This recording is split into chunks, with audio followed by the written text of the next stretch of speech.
Hey everyone, I'm Mary Beth McAndrews from Dread Central, and I am here today with Vanessa Winter and Joseph Winter, the directors of the new found footage film Deadstream, and they also have a segment in VHS 99, both coming out this month. Hello, how are you guys? Dude, good. How are you?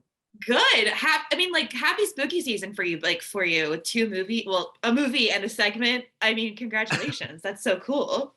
This is probably the Thank you. coolest spooky season that we've had so far in our lives. It's pretty awesome.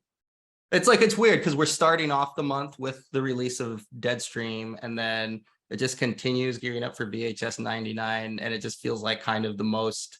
It's like we're always in production around spooky season That's what I was gonna say. I'm just like happy not to be filming something and just being like, oh, let's go Yeah. enjoy like the fall leaves. Like that feels good. You can actually watch a movie instead of making a movie. Exactly. There's always the fantasy of just kicking back with horror in October, but we're always making something, which means the opposite of watching something. Yeah. So for our viewers who are not familiar with Deadstream, can you just give us a quick synopsis of what the film is about? Oh yeah, I'll take it. Deadstream is about a YouTube personality that tries to win back his followers after a controversy by locking himself in a haunted house overnight and provoking some spirits that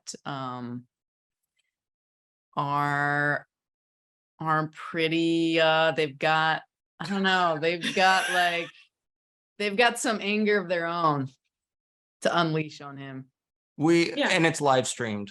We should probably just have pulled IMDb up. I know. I think botched that. I botched it. We haven't had to say this for a long time. Since applying for film festivals, actually tell someone what the movie's about. Well, yeah, it's a live stream. If she didn't mention that, it's supposed to. Cool. So where did this idea, this is very basic, but where did this idea kind of come from, or was it born out of, to take on the idea of a disgraced YouTuber trying to get his followers back? It started in different places for the both of us. I think for me, the character came second, where once we had an idea of a found footage movie that was going to start maybe a little bit more grounded and then go into an Evil Dead 80s creature feature craziness, then I got really into it, and the kind of character that would fit into that universe and that you'd want to see get pummeled by ghosts kind of came second. But like, weirdly enough, I think it might have been the opposite for Joseph. Yeah, kind of. It was based around this idea of picturing myself screaming in a haunted house and just being this guy that people would like to watch being scared. And that was pretty much all there was to it in the beginning. But over time, adding an edge to this person and making him someone who is not super enjoyable to watch unless he's getting pummeled by ghosts and waterboarded with his own urine. Sorry, spoiler alert. And that, so it's basically changed, but I think it was that idea first. And so now basically Deadstream as it is was not the original idea for either of us. The first thing that did get us excited together was tonally moving from a Blair Witch Project kind of grounded thing into more of an Evil Dead 2 space, and trying to wondering if that's something we could pull off. Hell yeah. Okay, so I'm obsessed with found footage, so I am very excited to chat with you because it seems like you both have an appreciation for it between Deadstream and VHS 99. So I wanted to hear more about, I know that, found footage is also it's, better for low budget filmmaking and things like that, but I wanted to hear more why you wanted to tackle this with the found footage style and kind of your relationship to that subgenre. My relationship, I've always loved found footage. I don't know that it was I have to make a found footage movie.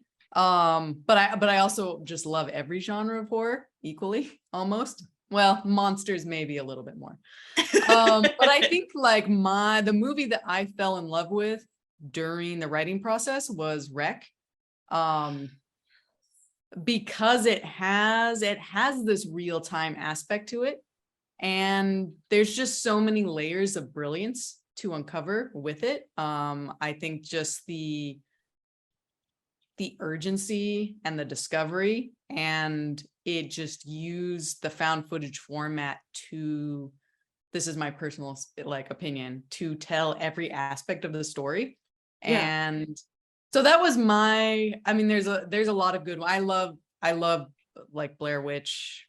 I'm a diehard fan, but yeah, I think Rec was like my biggest connection. What's cool about Rec, what she's saying, so like growing up, having the Blair Witch Project, that just blew my mind. And the cool thing about that and Paranormal Activity is like not a lot happens as far as monsters on camera, but it gives you this added suspension of disbelief, because it's, I don't know, there's something about the presentation of found footage that for me helps get into the illusion of it being real. And what was cool about Rec is when we stumbled upon that, it took everything and put it right up in your face. Like there were monsters. I mean, there's zombies in the case of Rec, but it's like you're just thrust right into it. It's like there is no like final shot where you kind of see something. It's just there and it's incorporated to the story the whole time. And so there's something about that like just felt so fresh. And we try to borrow from that. We try to borrow the kinetic energy and try to make it terrifying while still showing a lot, versus that other style where you're just showing a little bit and just trying to, really get under someone's skin until that final punch. So yeah, I would agree that Rec is the thing that we settled on as far as like the most inspirational to us. Hell yeah. Rec is one of my favorite horror movies, like period, besides found footage movies. So that's incredible. We feel the exact same way. It's just an amazing horror movie. It's so good. And the reveal at the end where it's like a religious anyway, it's just the coolest reveal ever. It's just like, oh, it's not just a zombie movie. It's like possession. It's so cool. You walk into that room and it's just terror. Well, what do you think that room smells like? Like, do you think it's the worst smelling? Right. What's cool about that is like at the end of this, I mean, it's almost in real time. Like Vanessa was saying, there are some edits, but I wasn't expecting that there would be mythology attached to it. It didn't seem like the kind of movie. It felt like the movie's going to end, in a few minutes. I didn't expect that suddenly there would be this opportunity to hint at a mythology of like, where did this come from and this backstory. It's really good. It's so good. Well, and it's a live stream, Deadstream live stream, obviously. So what were obviously there's some challenges in trying to make it like, okay, this is a live, we wanted to make it look like a live stream. And there are some really clever ways you edit to show the different cameras and, kind of playing around with that. But what were some of like the biggest challenges in trying to keep that live stream feel happening throughout the film without, it being so obvious that there are obviously edits and things like that? Continuity was a big one. Yeah. In our minds, we were going to shoot it in order, but then as things go wrong, which they always do on film shoots, we had to reschedule and add extra days, and we ended up filming 7 days in a row, but then the rest of it was picked up over weekends. So just being able to like insert these little moments in scenes that are taking place in real time, and just like getting Joseph's beard and nose hairs trimmed just right. It's hard. So the continuity thing was a big issue for Deadstream. So like on film, I mean, you see it all the time. If someone points it out, where like the door was open in this last shot, the next time we see it, it's closed. And it's like most people won't notice that on a first viewing.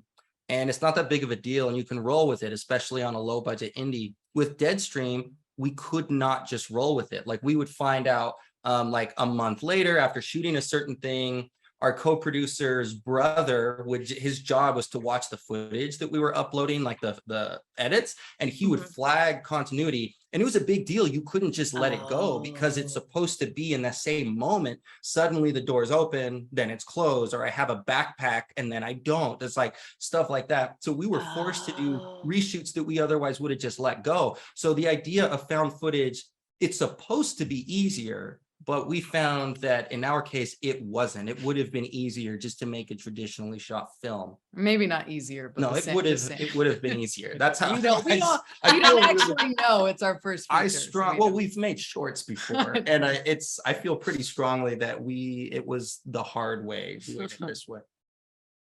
So, Joseph, what was it like to play? Like, you're one of the only people on camera almost this entire movie. So, what was that like for you to be not only directing, but starring and like face first and getting absolutely your ass kicked basically for most of the movie on camera? So the ass kick part was fun, and probably I would say probably the only fun in the movie as an actor, because everything else, so my experience with being in films was I was putting myself in student films. It was very hard to do both directing and acting, but I knew what that was, and so I wasn't that scared by it. On this film, it was different because there was the weight of an entire 90 minutes of like kind of carrying this emotion, and with it being a real-time movie, something we shot 3 months ago, I'm picking up the next moment 3 months later and having to have that same emotion. It was really hard, a lot more difficult than I anticipated.